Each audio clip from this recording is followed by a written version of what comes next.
Boa noite, pessoal. Boa noite, professora.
Tá tudo bem com vocês? Sim, professora. Ah, tá. Tô olhando aqui o grupo. Hoje pegou fogo aqui, hein? Vocês conversaram? Tá pegando fogo. Só um Na minutinho. verdade, o povo está nervoso, né, professora? Alguns Tá. estão terminando, outros não estão, né? O meu caso, eu já estou esperando só anatomia também, mas eu acredito em Deus, eu sei que tudo vai dar certo. É, só um minutinho, eu vou dar minha opinião para vocês. Só um minuto.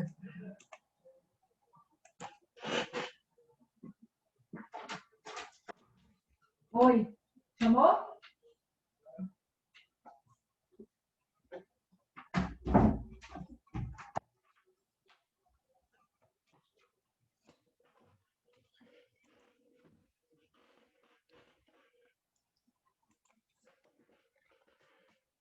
Pessoal, eu vi vocês conversando lá no grupo. Eu até ia falar lá alguma coisa, mas também não me perguntaram nada, mas deixa eu só complementar uma coisa aqui para vocês. O pessoal, eu sei que os alunos eles ficam muito tristes porque querem terminar logo. Isso é normal. E a faculdade, o pessoal da faculdade, a gente tem reunião lá o tempo todo. Eles estão assim muito ansiosos para poder voltar às aulas presencial. Porque para a faculdade é mais interessante o aluno lá dentro do que fora da sala de aula. Mas o problema é que por causa do decreto, eles não podem voltar. E a anatomia, infelizmente, é uma disciplina que ela não pode, através de resolução do MEC, ela não pode ser dada via online, entendeu? Então, tem esse problema. Se fosse pela faculdade, eu garanto para vocês que eles dariam, sabe? Mas, infelizmente, a exigência, né, do MEC. Aí não adianta nada a faculdade oferecer para vocês online e depois o MEC não reconhecer, né? Então, tem que pensar nisso também. Mas, em nome de Jesus, daqui para o mês de agosto, já está vacinado todo mundo em massa e aí a gente volta às nossas rotinas normais, tá? E eu acredito também que no semestre que vem, além de vocês pagar algumas matérias, eu acho que dá para conciliar os estágios, sim. Acho que vai dar certo. Vamos pensar positivo, porque essa pandemia, ela estragou os planos de muita gente, né? Do mundo inteiro, praticamente. Mas vai dar certo. Pode crer que vai, tá? Bom, voltando ao nosso conteúdo, deixa eu falar para vocês. Eu estava olhando hoje a nossa ementa e está faltando só 2 conteúdos para a gente ver, que é a assistência de enfermagem do sistema cardiovascular e depois do sistema neurológico. São os 2 conteúdos que falta para a gente ver. A nossa prova, eu estava olhando naquele calendáriozinho que eu mandei para vocês, eu percebi lá que ela está marcada para o dia 22, e dia 22 é sábado. Aí eu vou conversar com a Dodô mais tarde, eu vou ligar para ela quando terminar a aula, para perguntar para ela se mantém no sábado ou se joga para segunda-feira, que no caso agora, eu não sei como. Eu pensei em jogar para segunda, porque disse que vocês falaram inicialmente que não ia ter mais nenhuma disciplina, né? É muito melhor segunda-feira do que no sábado. Oi? É muito melhor na segunda do que no sábado. Professora. Mas aí eu já vi agora que eu estava lendo aqui que vocês vão ter saúde da mulher. Aí Começa dia 26. É dia Boa 26. Quem ia falar? Boa noite. Boa noite. Eu fui lá hoje eu conversei com a Dodô, com um negócio que estava meio desencontrado. Mas, assim, é que eu consegui entrar agora, eu não consegui pegar a parte que tu estava falando das outras disciplinas que vai ter. Não, mas eu não estava falando das outras disciplinas, não. Eu estava falando que a pandemia vai passar e vai dar tudo certo. Vai. E eu estava falando a questão da prova. Aí eu estava falando, anteriormente, eu estava falando que vocês estavam discutindo mais cedo no grupo, conversando, né? A respeito da disciplina de anatomia. Aí eu estava falando o seguinte, a faculdade, ela não está resistindo em dar essa disciplina para vocês, não é porque a faculdade não quer dar, é porque é exigência do MEC que seja presencial. E aí não adianta nada a faculdade ministrar a disciplina para poder fazer a vontade dos alunos e depois o MEC não reconhecer lá na frente. E aí, como é que vocês vão pegar o diploma, né? Então, assim, infelizmente, é por causa disso. Mas aí eu estava falando que daqui para agosto vai dar tudo certo, a gente vai vacinar e a gente vai voltar às nossas rotinas normais. Aí eu estava falando sobre a prova. Eu vi lá no calendário, que eu até mandei no grupo para vocês, que a nossa prova é dia 22. E hoje que eu fui ver que dia 22 é sábado. Aí eu vou conversar com a Dodô se eu jogo para segunda ou se eu antecipo para quarta, porque quinta e sexta é feriado, né? Mas aí eu tenho que ver essa questão, se vocês vão ter alguma disciplina para começar na segunda ou não. Aí eu vou ter que realmente verificar essa situação com ela. Aí eu estava dizendo também outra coisa, que só falta 2 conteúdos para a gente ver nessa disciplina, que é o sistema cardiovascular e o sistema neurológico, né? E aí a gente finaliza. Aí hoje eu vou fazer só a metade dos slides, se bem que eu acho que já não ia dar tempo mesmo de fazer todo, porque é bem grande, apesar assim que eu resumi o que eu pude, mas mesmo assim ficou grande. E aí amanhã a gente finaliza ele. E segunda e terça a gente faz o neurológico. Aí quarta-feira eu vou passar uma atividade para vocês, valendo os pontinhos para poder somar com a nota, tá? E é isso, vai dar tudo certo, tá? Então vamos começar a nossa aula hoje. Eu já coloquei no Live a apostila, vocês viram, né? E coloquei o fórum também, tá bom?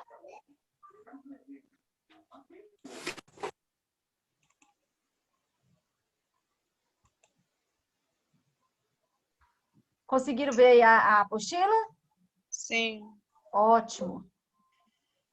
É só aquele que fala assim, né? Todo mundo fica calado.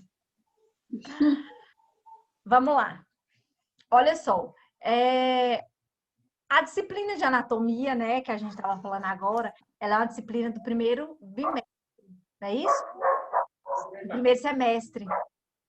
Então, quando a gente vai ministrar outras disciplinas, normalmente você tem que lembrar algumas coisas que você viu lá em anatomia. Então, como vocês não viram ainda anatomia, e era importante, né, porque a gente tem que saber a anatomia dos sistemas, né? Aí eu coloquei para vocês uma figura para vocês visualizarem aí o músculo cardíaco, né? O músculo cardíaco, pessoal, ele é o coração, né? Ele é do tamanho de um punho, assim, ó, de mão fechada. O tamanho dele é esse. Ele não fica do lado esquerdo, igual todo mundo pensa que fica. Ele fica situado no meio do nosso tórax. Levemente, um pedacinho maior do lado esquerdo do que do lado direito. Mas assim, Professora, oi. eu já vi um coração lá na faculdade UFT. Vi os cadáveres lá e um coração batendo no meio do peito lá. No meio do peito, não é isso? Isso, Ele fica bombeando sangue. Professora, Ah, parece que tem uma condição muito rara que os órgãos são do lado avesso, né? Tipo, do lado contrário do corpo. olha, eu não ouvi falar ainda. Pode ser que sim, mas eu nunca Eu vi em falar. algum lugar, né? Tipo, os órgãos são do lado contrário, né? Em vez de ser, por exemplo, supomos que eles são virados para frente, certo? Só que em vez disso, eles são virados para trás. Ah, entendi. Aí deve dar muito problema, né? Justamente, é doideira.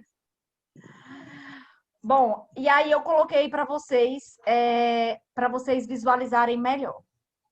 Então, o nosso coração, eu coloquei as veias, tá? As artérias para vocês visualizarem também, mas o importante é a estrutura mesmo. O coração, pessoal, ele é dividido em 4 câmaras, tá? Que é o átrio direito, o ventríloco direito, como vocês podem ver aí, o átrio esquerdo e o ventríloco esquerdo. É nesse local aí, passando de um para outro, que bombeia o sangue para todo o nosso corpo, tá? Então, quando vocês forem estudar anatomia, vocês vão estudar exatamente essa estrutura. Os átrios, esquerdo e direito, e os ventrílocos, esquerdo e direito, tá bom? Olha só, a gente costuma falar muito assim, fulano tem doença cardíaca, não sei o que, tem problema no coração, e por aí vai. A doença cardíaca a que a gente se refere pode ser existem vários tipos de doença cardíaca que a gente vai estudar hoje. Mas, quando a gente se fala doença cardíaca, é um termo geral para qualquer doença. Por exemplo, o paciente ele tem um problema lá no átrio esquerdo. Aí a gente fala que ele tem uma doença cardíaca. Ele está com insuficiência cardíaca. A gente fala que ele também tem uma doença cardíaca. Então, é um termo geral que a gente usa, tá? O restante disso aí eu já falei, né? Que o pulmão, que o coração, ele fica no meio do nosso tórax, bem ali entre os pulmões, levemente, um pouquinho mais para a esquerda do que para a direita. E ele é um órgão muscular, na verdade, ele é um músculo, né? E ele vai bombear o sangue aí através desses átrios e desses ventrílocos, tá? Olha só, o átrio direito, essa mesma estrutura aí, vocês visualizam na imagem, ele recebe o sangue das veias, no caso, a veia cava superior e a veia pulmonar, tá? Então, no caso do ventríloco direito, ele vai receber o sangue da veia cava superior. Não é assim que está aí na anatomia do coração? E ele vai bombear esse sangue que ele está recebendo da veia cava para o ventríloco direito. que por sua vez recebe, manda para o átrio e assim sucessivamente, tá? Então, depois que passa aí por todo o sangue passa aí por todas essas 4 estruturas do coração, aí ele vai estar carregado de oxigênio e aí o ventríloco esquerdo vai mandar ele esse sangue oxigenado para todas as partes do nosso organismo, tá? Para o cérebro, para os membros, tá? Então, depois que ele passa por todas as 4 estruturas, bombeando e oxigenando, ele vai enviar esse sangue bombeado aí para as estruturas do nosso corpo, tá? Quais são as doenças mais comuns cardíacas, né? Nós temos aí 6 tipos de doença, né? Insuficiência cardíaca congestiva, angina pectoris, hipertensão, né, que é a pressão alta demais, o infarto agudo do miocárdio, né? O miocárdio é o nosso coração. Temos também aí arritmia cardíacas e varize, flebite e trombose. Então, a gente vai ver sobre todos esses tópicos, tá? Todos esses tipos de doença. Lembrando que os sintomas são praticamente os mesmos, com algumas pequenas diferenças, tá? E os cuidados de enfermagem também são praticamente os mesmos, tá? A insuficiência cardíaca, pessoal, ela se dá quando o coração ele é incapaz, né, de bombear o sangue aí para o restante do corpo. Muitas vezes ele se torna incapaz totalmente ou incapaz parcialmente, né? Quando o coração não consegue bombear esse sangue para o corpo totalmente, ele não consegue nada, o que tem que fazer? Tem que fazer um transplante, não é isso? Tem que fazer um transplante, porque se ele não está conseguindo bombear o nosso sangue, o sangue ele não vai para as nossas células, para o nosso cérebro, e aí o que vai ocorrer? Vai ocorrer a morte celular, a morte cerebral, é exatamente isso que acontece. Então, se o coração ele para de bombear, ele precisa de um novo coração, não é isso? E quando ele bombeia, mas não é suficiente? Aí tem que tratar, porque para todas as doenças do coração e para cada estrutura dessa que vocês conseguem ver nessa gravura, para cada estrutura dessa tem um tratamento diferenciado. Quem aqui já viu aquele exame eletrocardiograma que ele tem os risquinhos? Uma folha com um monte de risquinho, em cima, embaixo, em cima, embaixo. A minha irmã tem aqui em casa. Parece um tipo de batimento. Exatamente. Eu vou explicar para vocês. Quando vocês forem trabalhar no hospital, com alguns anos de trabalho, de prática, vocês, técnico de enfermagem, vai conseguir ler aquele exame. Vocês vão conseguir olhar aquele exame e falar o que é que o paciente tem, por causa da prática. Aquelas curvas, né, aqueles riscos indo e voltando, cada curva daquela mostra aonde que é o problema no coração. Por isso que o médico pede o eletrocardiograma. Se uma curva for muito alta ou for muito baixa, o médico vai saber em qual átrio ou em qual ventríloco que está o defeito do paciente. Interessante, né? E não é difícil, né? Não é difícil e eu tenho certeza que com alguns anos aí de prática, vocês já estiver trabalhando, vocês vão conseguir saber o que o paciente tem através daquele exame. Quais são os fatores de risco para a insuficiência cardíaca? Normalmente, os fatores de risco são vários, tá? Eita!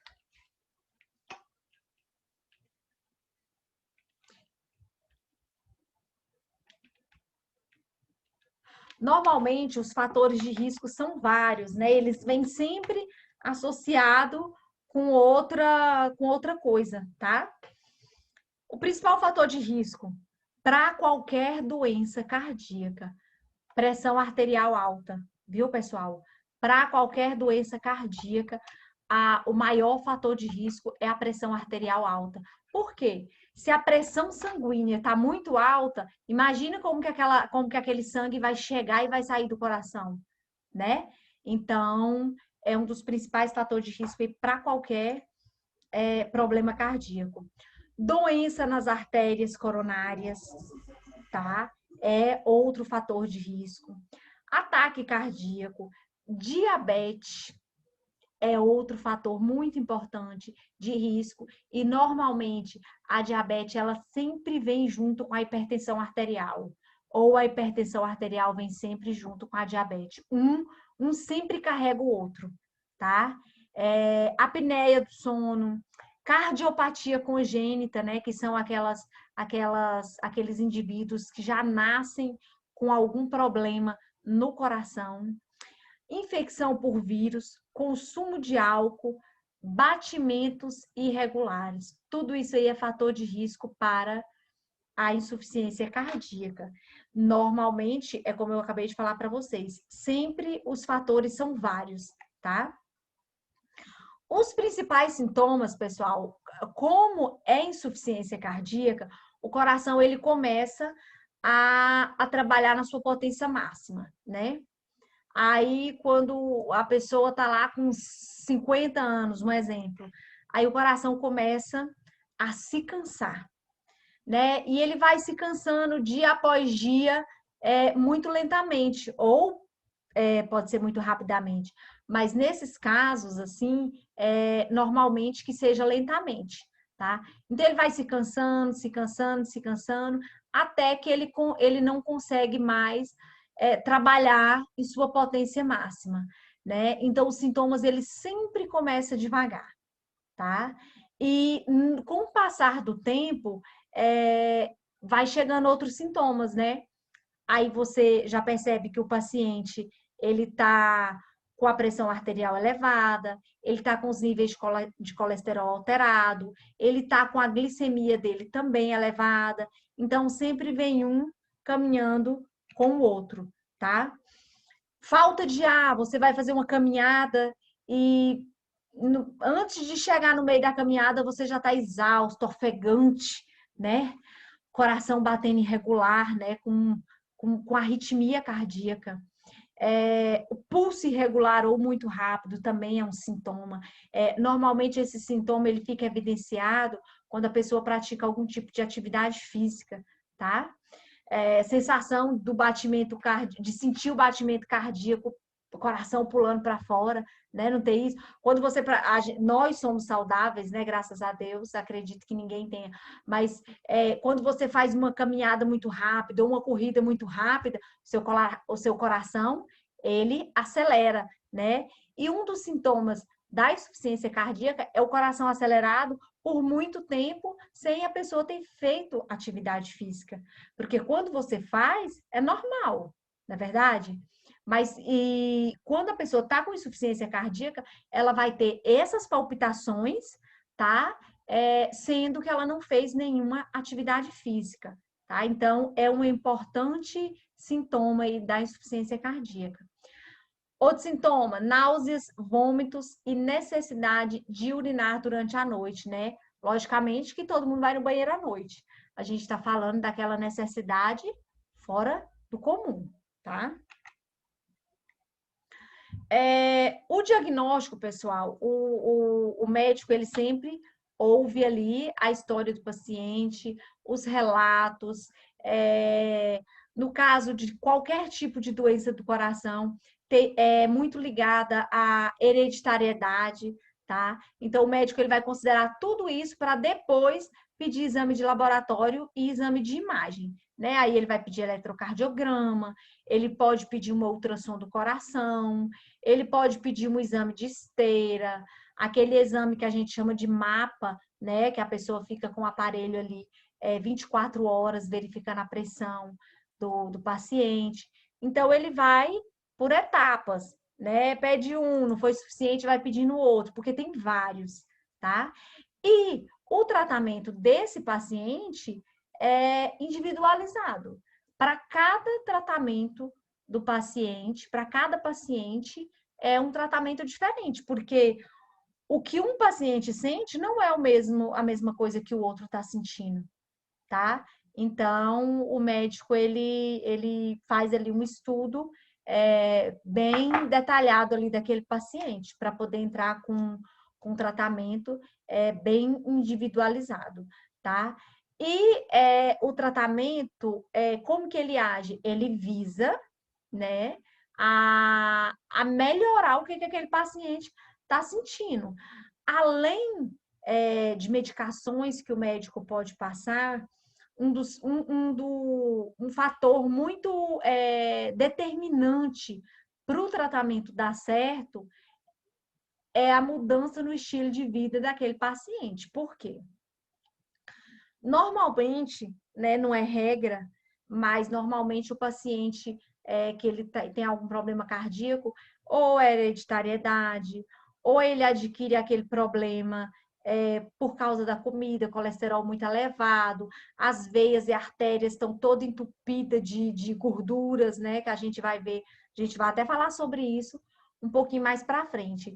Então, assim, não basta o médico entrar com um fármaco para tratar aquele paciente, tá? Ele tem que orientar aquele paciente a mudar de vida, porque só o remédio sozinho não faz milagre. E a primeira mudança que o médico recomenda é diminuir a ingestão de sódio, né, que é o sal. Por quê? Lembra que eu falei lá no início que para qualquer doença cardíaca a pressão arterial elevada é um fator de risco muito importante?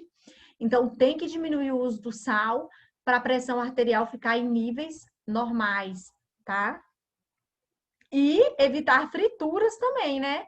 Porque normalmente essa insuficiência cardíaca, se pedir um exame aí um exame de sangue do paciente, um hemograma, o colesterol dele também vai estar lá em cima. Se fizer uma ultrassom aí, vai ver um monte de artéria cheia de placa de gordura, né?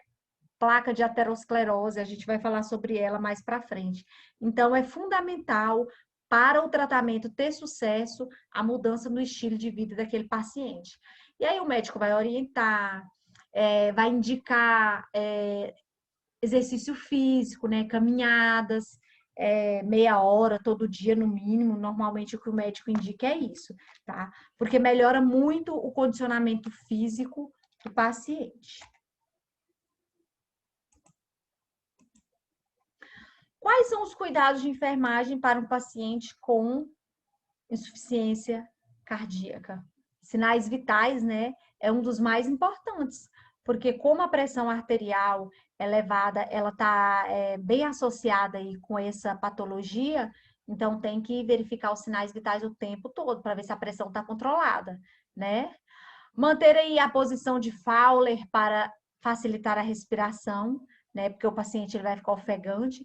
Essa posição de Fowler, pessoal, é a cabeceira do leito, elevada aí a 30 ou 45 graus, né? O paciente ele vai ficar assim mais sentadinho, tá?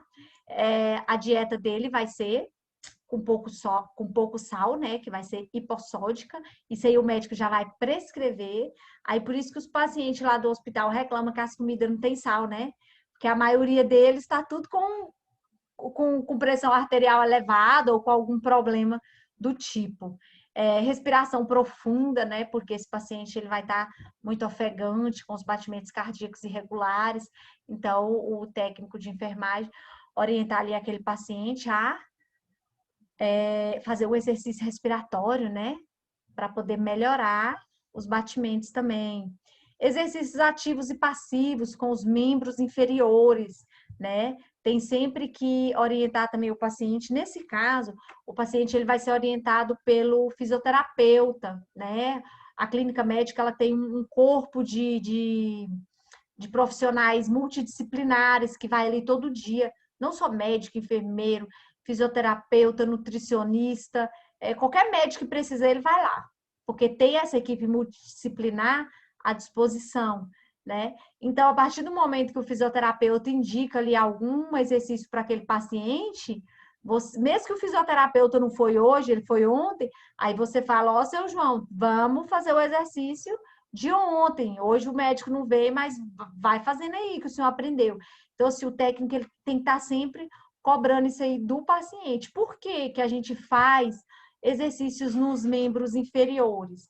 Para poder evitar trombose, né, no paciente, tá?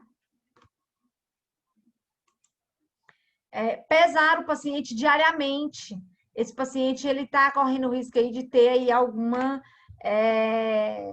retenção de líquido. Então, é muito importante pesar o paciente todos os dias e, por fim, administrar aí as medicações, né, da maneira que o médico prescreveu, tá bom?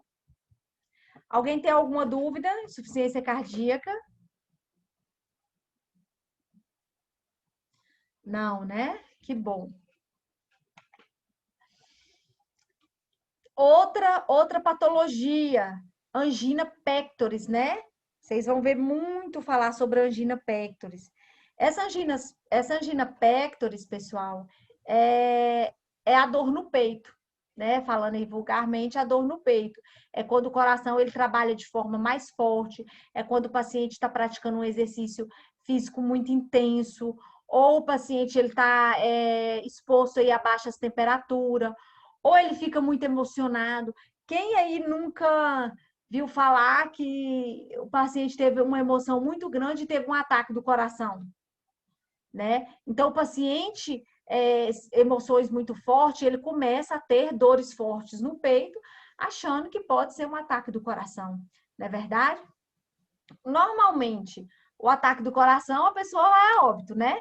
Mas no caso da angina pectoris, é só mesmo uma dor aguda no peito, que dura aí por volta de 5 a 10 minutos e vai melhorando com o passar dos minutos, tá?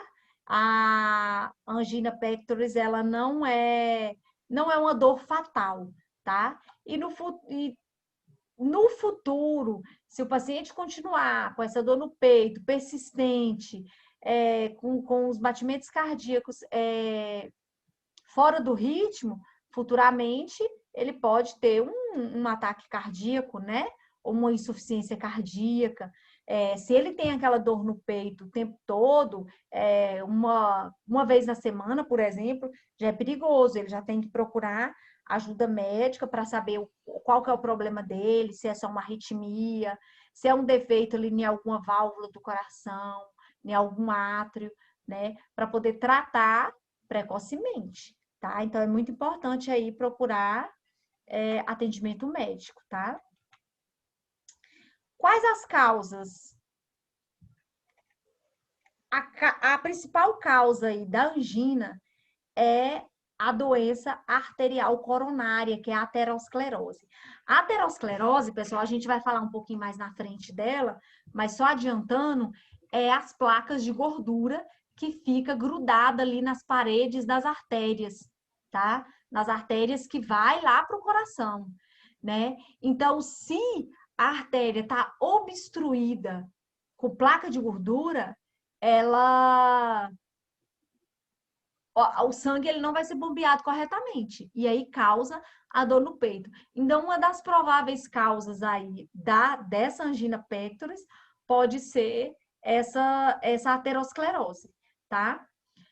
Em outro caso, outra causa que pode causar angina pectoris aí é a anemia, né? Muitas vezes o paciente ele está muito anêmico e aí as artérias coronárias dele também não tá legal e ele pode ter essa dor no peito que irradia ali pelo braço, mas que máximo 10 minutos já diminuiu, tá? Quais são os fatores de risco? Fumar, né? Tabagismo, obesidade é um dos principais fatores de risco, sedentarismo, pressão alta, diabetes. Olha só, não falei para vocês que a pressão alta ela sempre anda junto com a diabetes? Elevação do colesterol e dos triglicérides, tá? E alguns fatores genéticos. Normalmente, como a causa da angina é a aterosclerose, que são o bloqueio, né, das placas de gordura, essa aterosclerose ela vai surgir no paciente a muito longo prazo, né? Aquele paciente sedentário, obeso, que não está se alimentando de forma normal, né? Lá para os 50, 60 anos. Raramente a gente se detecta essa aterosclerose em pacientes mais jovens, né? Porque ele é o acúmulo da gordura nas artérias por toda uma vida, tá? Então, tudo isso aí, fatores de risco. Olha só, a obesidade e o sedentarismo entrou bem bonitinho aí, né? Juntinho os dois. Os sintomas eu já falei para vocês, né? Que é aquela dor no peito, mas além disso, a pessoa ela pode se sentir cansada, ela pode sentir palpitações irregulares no coração, que são as arritmias, ela pode ter desmaio, pode ter falta de ar. Tudo isso é sintoma de angina. E aí, o que acontece? Muitas vezes, os sintomas, eles são confundidos com outro problema cardíaco, né? Por isso a importância da gente procurar um médico para poder detectar realmente qual que é o problema que tem, porque às vezes trata um e é outro, né? O diagnóstico. Normalmente, o diagnóstico aí, o médico ele vai fazer baseado aí nos relatos do paciente. E além dos relatos do paciente, ele vai pedir uns exames aí, que é o eletrocardiograma, aqueles risquinhos que eu falei para vocês, tá? Pelo aquele eletrocardiograma, o médico ele consegue fazer um diagnóstico, mas se ele não conseguir, tem uma série de exames que ele pode pedir posteriormente, tá? Que é o ecocardiograma, o teste ergométrico, que eu falei para vocês, que é o da esteira, cintilografia, que é outro exame do músculo cardíaco, tomografia cardíaca e das coronárias, né? Por que ele vai pedir a tomografia das coronárias?